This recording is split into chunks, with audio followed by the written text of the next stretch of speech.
લગ્ન માટે યુવતી દેખાડવાની વાત કરીને રાજકોટના યુવકને દાહોદ બોલાવ્યો અને શરૂ થઈ એક ક્રાઇમની કહાનીની. નમસ્કાર, આપ જોઈ રહ્યા છો ન્યૂઝ રૂમ ને આપની સાથે હું છું પ્રદીપ.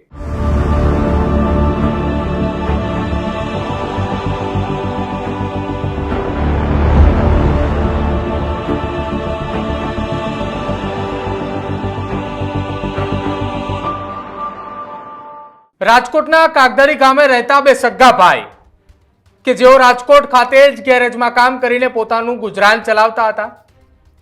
રમેશભાઈ ડાંગરેચા અને મહેશ ડાંગરેચા એ બંને સાથે એક જ ગેરેજની અંદર કામ કરતા અને લગભગ 14 વર્ષ પહેલા રમેશભાઈની પત્ની સાથે રમેશભાઈને અણબનાવ બન્યો અને બંનેના છૂટાછેડા થયા હતા. ત્યારથી બંને ભાઈઓ એકલવાયુ જીવન જીવતા હતા. એ બંને ભાઈઓ કાગદરી ગામે રહેતા હતા અને રાજકોટ ખાતે ગેરેજનું કામ કરતા હતા.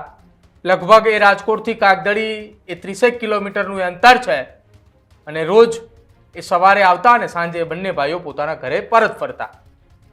જોકે કાગદડી ગામ અને તેમના ગેરેજની આસપાસ મજૂરી અર્થે કામ કરવા માટે દાહોદથી કેટલાક લોકો એ ત્યાં અવરો જવરો રહેતો હતો અને આ જ દરમિયાન દાહોદના જ એક પરિવાર સાથે આ બંને ભાઈઓને સારા સંબંધો પણ બંધાયા.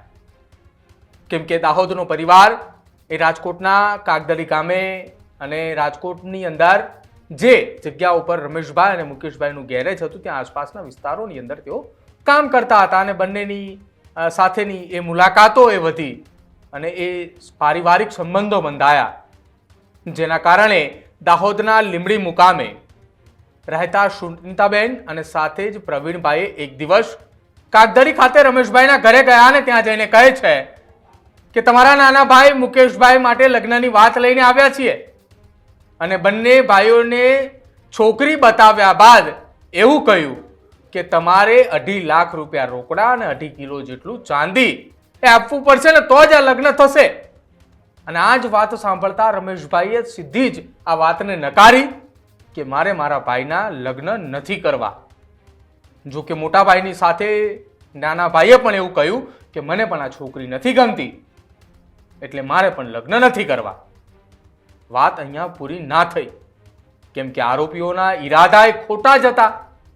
એટલે ફરી એક વખત બંને ભાઈઓને લગ્નની વાત કરી અને કહ્યું કે હવે તમે દાહોદ આવો. જ્યાં એક બીજી છોકરી બતાવવાની વાત કરી અને તેમણે કહ્યું કે આ વખતે કોઈ રૂપિયાને પણ નથી આપવાના અને કોઈ સોના અથવા ચાંદીના ઘરેણા પણ નથી આપવાના. જો કે આ વાત એ બંને ભાઈઓ એટલા માટે માન્યા કેમ કે તેઓને છેલ્લા કેટલાક સમયથી રાજકોટ નજીક એ દાહોદના બંને એ મહિલા અને પુરુષ સાથે સંબંધો હોવાના કારણે એમના ઉપર વિશ્વાસ મૂક્યો અને વિશ્વાસથી રાજકોટથી એ બંને ભાઈ 7 મેના રોજ દાહોદ જવા માટે નીકળ્યા અને 8 મેના રોજ દાહોદના લીંબડી ખાતે પહોંચ્યા કે જ્યાં લગ્ન માટે બીજી યુવતી બતાવવાની વાત કરી હતી. લીંબડી નજીક એક ઘરની અંદર એ બંને ગયા, છોકરી બતાવવાની વાત કરી હતી અને અચાનક જ ત્યાં બીજા 2 વ્યક્તિઓ આવે છે. બંને ભાઈઓને પકડી રાખે છે, બાંધે છે ને ગોંધી અને માર મારે છે. આખી આ ઘટનાની અંદર બંને ભાઈ સમજે એ પહેલા જ બંને ભાઈને માર મારવામાં આવે છે અને બંને ભાઈને ઈજાગ્રસ્ત કરી નાખવામાં આવે છે અને ત્યારબાદ કહેવામાં આવે છે કે 10 લાખ રૂપિયા આપો નહીં તો જાનથી મારી નાખવામાં આવશે. બંને ભાઈઓને માર મારવામાં આવ્યો અને રમેશભાઈને આ વાત કહેતાની સાથે જ રમેશભાઈએ તેમના મોટા બહેન સાથે વાત કરી કે બહેન મારી સાથે આ પ્રકારની ઘટના બની છે, તમે 10 લાખ રૂપિયાની વ્યવસ્થા કરો કે જેથી તમે અમને અહીંથી છોડાવી શકો. મોટા બહેનને આ વાતની અંદર કંઈક અજુગતું લાગ્યું એટલે સીધા જ તેઓ રાજકોટ જિલ્લા પોલીસની ટીમને મળ્યા અને તેમને આ વાતની જાણ કરી અને રાજકોટ પોલીસે દાહોદ પોલીસને જાણ કરી. દાહોદ પોલીસને જાણ કરતા રાજકોટ પોલીસે એવું કહ્યું કે દાહોદના ચાકલિયા નજીક રાજકોટના 2 વ્યક્તિને ગોંધી રાખવામાં આવ્યા છે અને 10 લાખ રૂપિયાની માંગણી કરવામાં આવી છે અને રાજકોટના એ બંને યુવકોને હથિયાર વડે માર પણ મારવામાં આવ્યો છે. દાહોદ પોલીસે તત્કાલ તપાસ હાથ ધરતા ઈજાગ્રસ્ત રમેશભાઈ એ ચાકલિયા નજીક વાવરૂ જગ્યામાં કે જ્યાં વાડી વિસ્તાર આવેલો છે ત્યાં એ પડેલા જોવા મળ્યા હતા. જો કે તત્કાલે દાહોદ પોલીસે તેમને હોસ્પિટલ ખસેડવામાં આવ્યા કે જ્યાં તેમની સારવાર ચાલી રહી હતી. રમેશભાઈના પરિવાર સાથે તેમની વિડીયો કોલ મારફતે વાત કરાવી અને પરિવારે પોતે સુરક્ષિત હોવાની પણ જાણ કરી. આખી આપવીતી જણાવતાની સાથે જ દાહોદ પોલીસે આ ઘટનાની અંદર કુલ 4 આરોપીઓની ધરપકડ કરી, જેમાં સુનિતા, પ્રવીણ અને સાથે જ દાહોદ આવ્યા બાદ વિપુલ અને એક સગીર કે જે કાયદાના સંઘર્ષમાં આવ્યો હતો, કે જેને આ બંને ભાઈઓને માર્યા હતા, એની પણ અટકાયત કરવામાં આવીને આખી આ ઘટનાની તપાસ શરૂ કરી. જોકે દાહોદના જાલોદ ડિવિઝનના ડીવાયએસપી ડી.આર. પટેલે આ ઘટના સંદર્ભે શું કહ્યું અને કેવી રીતે આખો ગુનો ઉકેલાયો, સાંભળો એ પણ. 5/2025 ના રોજ ચાકલિયા પોલીસ સ્ટેશન ખાતે ફરજ બજાવતા પોલીસ કર્મચારી પરેશભાઈ નારાયણભાઈ નાઓને જીઆરડી કર્મચારી કનુભાઈ કાંતિભાઈ નાઓ મારફતે જાણ મળેલ કે એક અજાણ્યો માણસ ઈજાગ્રસ્ત હાલતમાં ખેતરમાં પડેલ છે. જે ટેલિફોન વર્ધી આધારે પોલીસ કર્મચારી પરેશભાઈ તેમને આ ઈજાગ્રસ્ત માણસને પોતાને પાસે લઈ આવે છે અને એને પ્રાથમિક પૂછપરછ કરી અને એને ખાવાનું જોઈતું એને ખવડાવે છે. મીનવાઇલ એ પોતાના રિલેટિવ સાથે વાત કરવા માંગતો હોય એને પોતાના બનેવી સાથે એ મરણ જનાર જે રમેશભાઈ છે એની વાતચીત કરાવડાવે છે. ત્યારબાદ આ જે મરણ જનાર છે એની તબિયત થોડીક વધારે બગડતા 108ને બોલાવી પ્રાથમિક સારવાર માટે એને પેથાપુર પીએચસી ખાતે લઈ જવામાં આવે છે અને પેથાપુર પીએચસી ખાતે સારવાર દરમિયાન આ રમેશભાઈ કરમસિંહભાઈ જે છે રાજકોટના એ મરણ ગયેલ છે. જે આધારે ચાકલિયા પોલીસ સ્ટેશન ખાતે આઈપીસી કલમ બીએનએસ કલમ મુજબ ગુનો દાખલ કરવામાં મર્ડરનો ગુનો દાખલ કરવામાં આવે છે અને આ ગુનાના કામના જે ફરિયાદી છે એમના બનેવી એની સાથે વિગતવારની પૂછપરછ કરતા આ જે મરણ જનાર છે રમેશભાઈ છે એ રાજકોટ ખાતે ગેરેજનું રિપેરિંગનું કામકાજ કરે છે અને એ રાજકોટ ખાતે રહે છે. પોતાની એક એમને 14 વર્ષની દીકરી છે અને પોતાની જે માતા છે એ પથારીવશ હોય, એમના જે ભાઈ છે એમના માટે એમને લગ્ન કરવાનું હોય.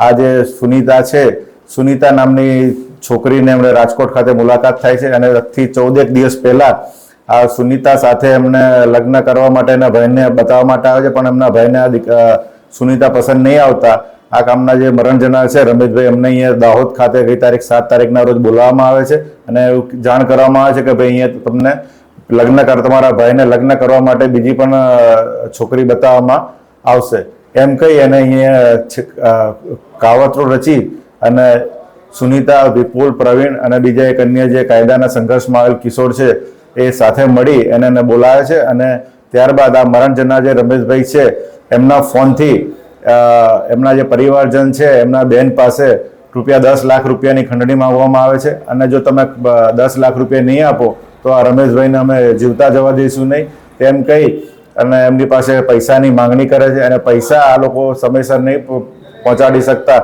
આ કામના જે આરોપીઓ છે એ ભેગા મળી અને જે આ મરણ જનારને હથિયારો વડે મારે છે અને એને મરણતુલ હાલતમાં ચાકલિયાની સીમમાં એને ફેંકી દેવામાં આવે છે અને મીનવાઇલ એ સારવાર દરમિયાન આ જે છે મરણ ગયેલ છે આ રમેશભાઈ કરમસિંહભાઈ ઘાઘરેચિયા. અને જે બાબતે ચાકલિયા પોલીસ સ્ટેશન ખાતે ફરિયાદ રજીસ્ટર કરવામાં આવે છે અને આ ગુનાના કામે કુલ 4 આરોપીઓ છે. 4 આરોપીઓને પોલીસ અધિક્ષક શ્રીની અલગ અલગ 5 ટીમો બનાવી અને આરોપીઓને હસ્તગત કરવામાં આવે છે અને હાલ તપાસ ચાલુ છે અને પોલીસ દ્વારા આ લોકોની રિમાન્ડ મેળવવાની તજવીજ હાલમાં ચાલુ છે. દાહોદ જિલ્લા પોલીસની ટીમે રાજકોટ પોલીસ તરફથી મળેલી વિગતોના આધારે તપાસ ધરતા તમામ આરોપીઓની ગણતરીના કલાકોની અંદર ધરપકડ કરી અને પૂછપરછ હાથ ધરી અને તે જ દરમિયાન સારવાર અર્થે રહેલા રમેશભાઈનું મોત થયું હતું. જો કે તમામ આરોપીઓની ધરપકડ કર્યા બાદ પોલીસે વધુ તપાસ હાથ ધરી છે કે આ પ્રકારે લગ્નની લાલચ આપીને કેટલા લોકો પાસેથી એ રૂપિયા ખંખેર્યા છે. કેમ કે રાજકોટના બંને ભાઈઓ પાસેથી ₹10 લાખ ખંખેરવાનો પ્લાન આરોપીઓનો હતો, જે દાહોદ પોલીસે નિષ્ફળ બનાવ્યો. પરંતુ એક લગ્નની લાલચે એક પરિવારનો માળો વિખાયો તો બીજી તરફ એક આખો પરિવાર એ જેલ હવાલે થયો છે.